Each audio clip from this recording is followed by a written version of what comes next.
anyone that cares would probably say one is conviction. In fact, if you asked the students and emerging leaders in India that I've worked with, they would say conviction is one of the words that matters to me. And it's not the only thing, but developing that. And the other word is paradox. And as some of you know, I did my dissertation actually on paradox. I am drawn to things in tension, and I do see that in all across our humanity and in our working with leaders. And so just excited to jump into this part of the paradox of strength and weakness. I'm also going to give you a little bit of contracting. I prefer when people tell me what it is they're up to and what they're doing. So I will tell you that I typically am an extemporaneous kind of speaker and person. I live most of my world like that way. But I will tell you that this series in particular has been challenging and something that I've had to document each week. And so some of you may have noticed that one of the changes even the last 3 or 4 weeks is that I've been reading pieces of writing. And part of that's because I think I just needed that. I needed to really get down in clean ways, words and thoughts things that I'm thinking through. So I'm going to be doing that today as well. And know that these thoughts are fresh. It also is, as the WiLD team knows, it keeps me on track. So one of the most important parts can occur where you guys go out and you have a great conversation about the content, because we crowdsource this better together. So I don't know if that's helpful or not to know what I'm doing, what I'm up to, and why I'm looking at my screen, but know that I have written a lot of this and for these weeks. And so I hope that's okay with you. So let's go. And speaking of that, let's just jump in. Here we go. This is, you try to get that just that really great mic drop sentence at the beginning. I don't think I have that, but here we go. Are you defined by what you do well, or more by what you don't do well? Are you defined by what you do well, or more by what you don't do well? The real and whole story is that it's probably a bit of both. While the common cultural narrative in the 21st century is that the most important thing is to be you, to lean most heavily into your strengths, and to ignore other messages about you and just do you, that's not really likely the whole story. At least, I don't know if for me it is. It would be easy to just lean into our strengths if life and work were simply all about us. But life and work aren't. We live our whole and real life in a dynamic and moving relationship to others. It's when our strengths and weaknesses come into direct contact with the needs and makeup of others that it gets interesting and more real. This is where I think I think a lot of psychology, by the way, is fundamentally about individual things. And we have to study things a certain way because it's pretty complex. But I think what's interesting is when you introduce other into all of our psychology, it gets really fascinating. And the idea, here's what's kind of interesting as we go, is that we live our life and our whole real life in dynamic and moving relationship to others. It's when our strengths and weaknesses come into contact with those needs of others that it gets more real. And the idea that we all get to be whoever we choose to be all the time isn't really the whole story. Those of you who are married will know what I'm talking about. I don't think you have to be married to know what I'm talking about. We want others to be themselves and to do what they do well, as long as it doesn't infringe on us. Our real and whole story regarding our strengths and weaknesses is I think it's deep and wide. Weaknesses often go deeper than things we don't do well, and strengths rarely get used in a vacuum. They happen in relationship to others. So let's keep going. Identifying our strengths is critical. So don't hear me dismissing that, but because I would never dismiss that. Knowing what we're good at doing, who we are, and what we want are all critically important facets of our character. Strengths are defined as the quality, listen to this, the quality of being strong at something. Yeah, obviously. And even further, as the capacity of a person or an object to withstand great force and pressure. Strengths include both our physical attributes, our actions, and even our character virtues. In every area of strength, they are fundamental to our capacity to withstand, to persevere, and to move forward in good and bad times. Now let's go at weaknesses. Weaknesses are most often, this is what's so fascinating as I dug in this week, most often defined by the lack of something. Weaknesses are a lack of strength, firmness, vigor, or the like. Weaknesses often include things like feebleness, inadequacy, or defects. When we think of weaknesses as simply the flip side of things we do well, we can miss the deeper story that sometimes those weaknesses reveal deeper flaws in our character that impact others around us every day. The deeper flaws are real, but I think it's also important to note that all of us have those flaws, maybe a different set of flaws, but we have them. It's when we begin to assume that we are the only ones that have the flaws that it becomes reckless and less real, or that others are the only ones and it becomes even more reckless. We are full of redemptive strength and possibility, and flawed and weak at the same time. You know what's funny about this? This is not in my notes, but some of you don't watch this and you're going to be like, he watches that show. The Walking Dead is kind of an awesome testimony to our humanity. And there are so many leadership stories in there. Some of you are like, I'm checking out. I'm gone. He's talking about The Walking Dead now. And I always tell my wife, I'm like, the zombies are just a backdrop. So anyway, we're back to my notes. All right. Where was I? I'll start where I start. The challenge with weaknesses is that we are less motivated to look at them, especially if someone other than us calls them out. And even deeper, it's one thing to identify a behavior that is either missing or wrong, and a completely other thing to be willing to identify a chink in the armor of our character. I call this is the character curse, when we assume that what we do, horrible and hopeful, is who we are. This got me kind of in an interesting space. When who we are is threatened, we all have a tremendous capacity and strength at defending ourselves and prolonging the journey toward wholeness. Question a person's behavior, and it's challenging. Question a person's character, and you may see something you've never seen before. Some of you know what I'm talking about, right? In the early 21st century, we're experiencing a massive surge focusing on strengths of individuals, especially individuals who have never experienced that invitation. And I think that's important. Who among us doesn't love the possibility that more people are being invited in to identify, see, and proclaim their gifts, strengths, and inherent value? Here's the problem with that half-truth. And please, I know some of you won't hear this, but I think that's important, especially, like I said, for those who have never been invited into that. But here's the problem with that half-truth, is that each of us is one moment away from a setback, failure, transgression, or slip that will bring us face to face with the reality of our weakness.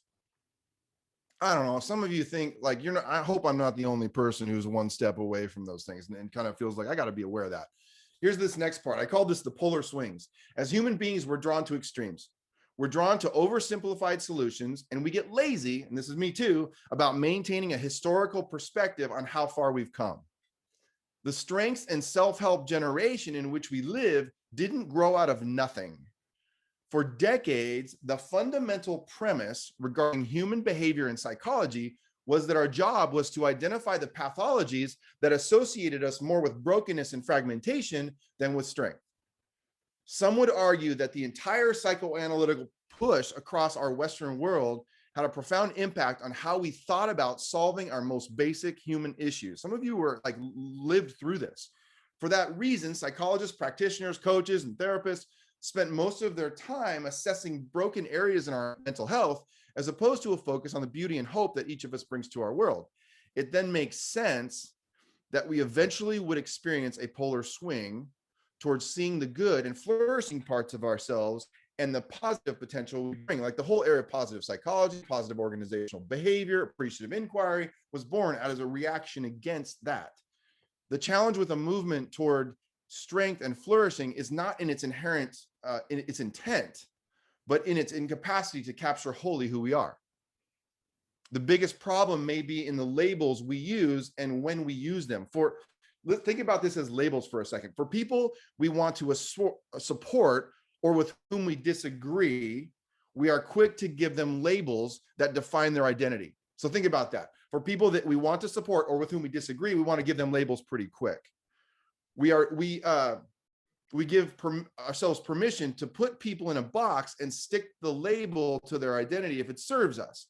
We are less likely to attach labels of strength or failure to people we hope will change. What would change if we truly believed that all people were a unique combination of strengths and weaknesses?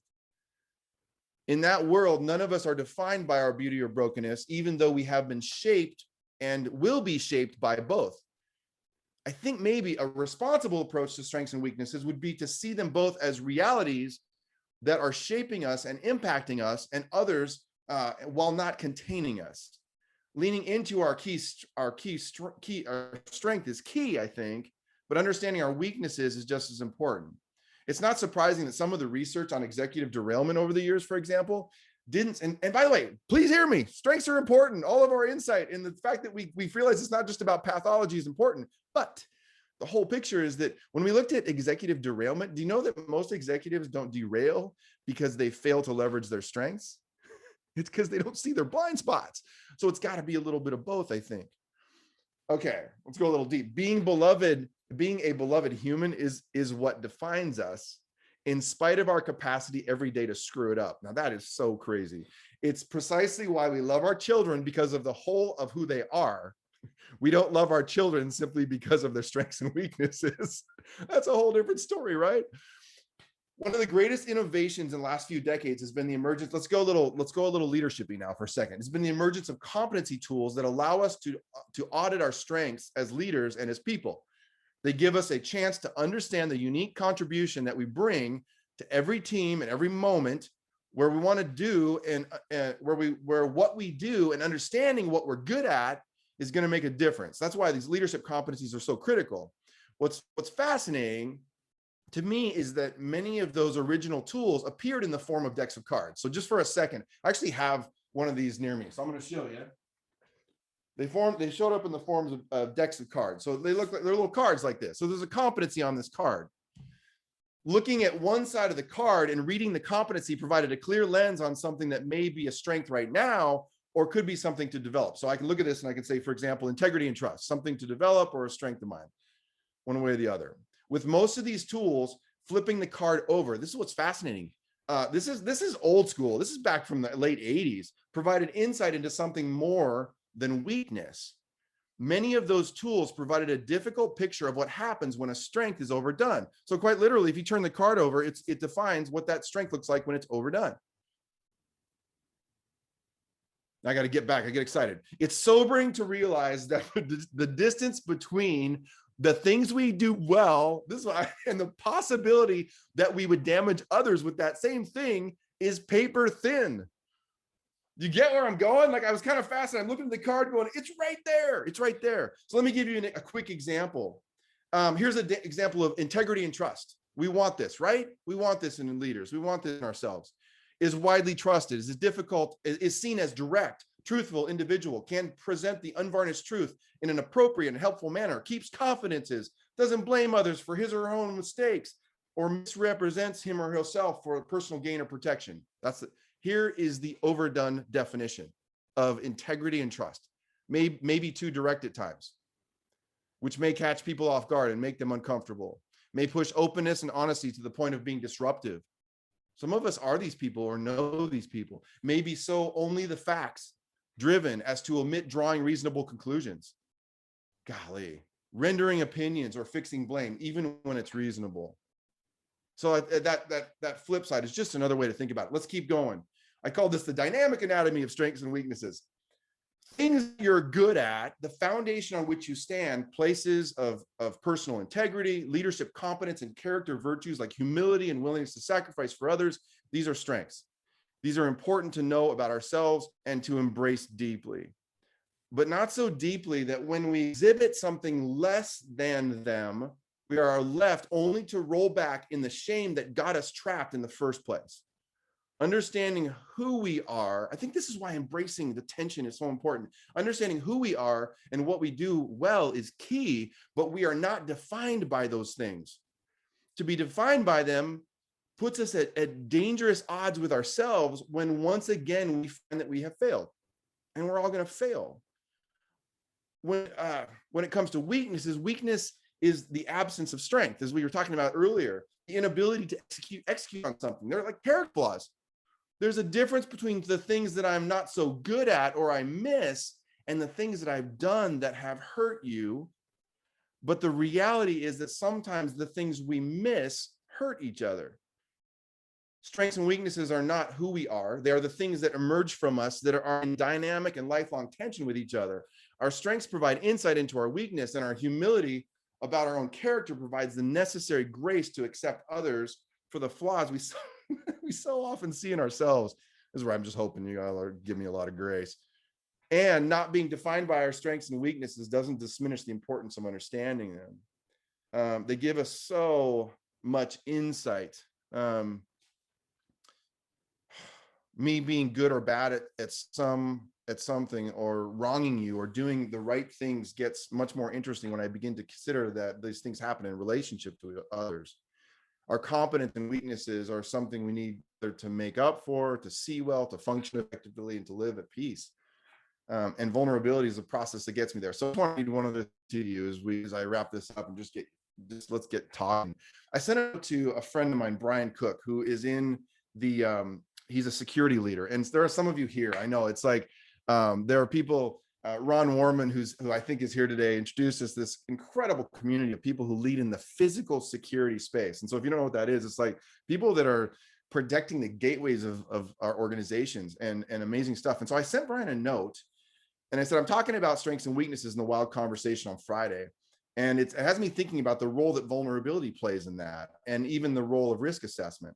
And I said, I see vulnerability not as a virtue or an end goal, but as a process of vulnerability assessment to help us understand and move toward our goal of safety and openness at the same time. I think about that paradox, the goal of safety and openness at the same time. I could go on a ton of different off-road paths right now with that. It caused me to think about. The more whole goal would be to think of vulnerability as something to assess and to make decisions about. It quickly got me thinking about you and your work and our other dear friends and leaders in the security industry, in the physical security industry. When you think of strengths and weaknesses as they relate to security, I was just curious about what came to mind. So listen to what he said. Old Brian. He couldn't be here today, but I told him I was going to talk about him.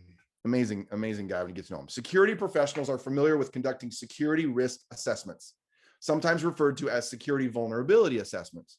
These assessments normally review all aspects of security and risk to a particular facility, area, route, or person or thing. The assessment identifies vulnerabilities and often makes recommendations to mitigate those vulnerabilities and risks. They close the gaps. But also, he doesn't mention this, but think about this. These are the people that also have the responsibility for maintaining the openness while keeping us safe. Incredible tension and paradox. And he says, when was the last time you as a leader did a personal or vulnerability assessment? How would that affect your ability to lead if you were more self-aware of your own vulnerabilities? What are those vulnerabilities and how would you mitigate them and or embrace them and use them to make you a more complete leader? He called it, we were going back and forth in a text stream. He said, what's your PVA, your personal vulnerability assessment look like, Rob? You know, and then he says, and then as you noted, he says, it's a process. Security professionals don't do one SRA and leave it at that. SRAs are repeated at set intervals, quarterly, annually, monthly. It got me thinking about our work with the WiLD Toolkit and some of that work, and he knows about that. Why? Because risks change over time, often rapidly. Our strengths and our weaknesses, I think, do too. A PVA should be repeated as well. To answer my own question, he goes through, he's got a very intentional process. So I want to finish this. These are my points, just to throw this out. So Karen, I'm looking at you. It's like, okay, I can see you on the screen. So I'm hoping somebody can still hear me and you're still tuning in. Here are some of the main points. Strengths and weaknesses are in a dynamic tension with one another. Strengths and weaknesses are inherently relational. And we don't talk about that. I don't think as much as we could. There is a history behind the emphasis we see in our culture. Another point, strengths go deeper than what I'm good at, and weaknesses go deeper than what I'm not good at. Some strengths and weaknesses lead to the formation of deeper character virtue, and some strengths and weaknesses lead to the formation of deeper character flaws and even the capacity to hurt one another. Our strengths, and my next point, our strengths are not far from our weaknesses. It's paper thin. Strengths and weaknesses are not who we are, but they are an emerging and dynamic part of who we are. And finally, I think vulnerability assessment, as Brian described, is a necessary part of our process that we resist, but still so necessary.